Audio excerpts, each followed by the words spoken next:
I can tell you exactly when Timely Comics became Marvel. Actually, from Timely, they had a lot of other names in the interim. I don't remember all of them, but the last name they had before they became Marvel was Atlas Comics. And after we did the Fantastic Four, and we did the Hulk, Spider-Man, the X-Men, so forth, we suddenly began to realize, hey, we've got fans. We had never had fans before. We had never gotten fan mail before.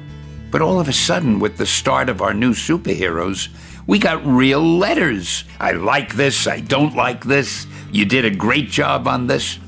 So I decided we ought to change the name of the company, get something better than Atlas. And the very first book that Martin Goodman had ever published, even before I came to work there, was called Marvel Comics. So I figured Marvel's a great word.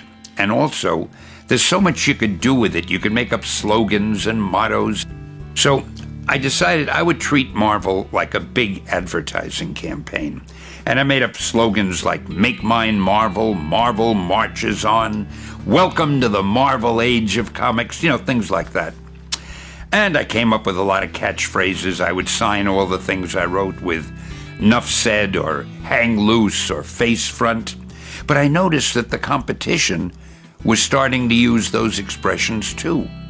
So I figured I've got to get something that they won't copy. And I tried to think of something A, they wouldn't know how to spell, and B, they wouldn't know what it means. And that's why I came up with the word Excelsior. I tried to inject a feeling of warmth in all the books. I always had the feeling that the other comic books, they had good stories, good artwork, everything was fine, but there was a detachment.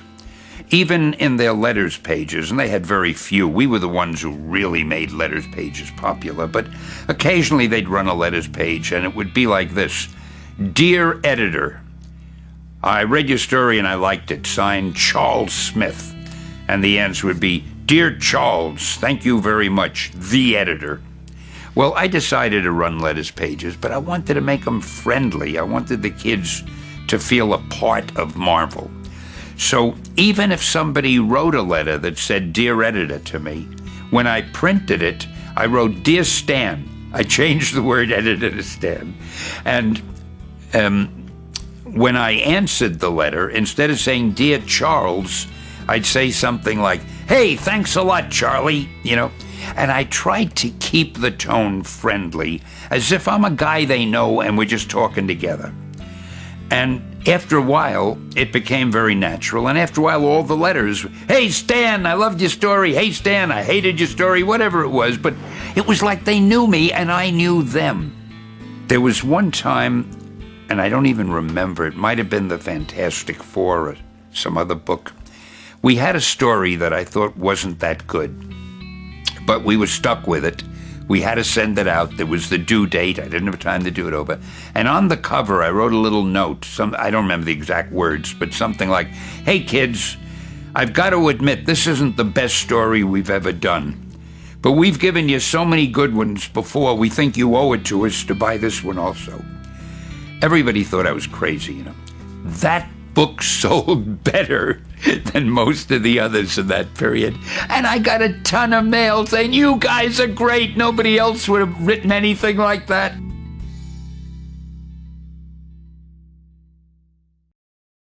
If you want more Stan Lee, check out the top 10 rules video I made on him. The link is right there next to me. I think you'll enjoy it. Continue to believe, and I'll see you there.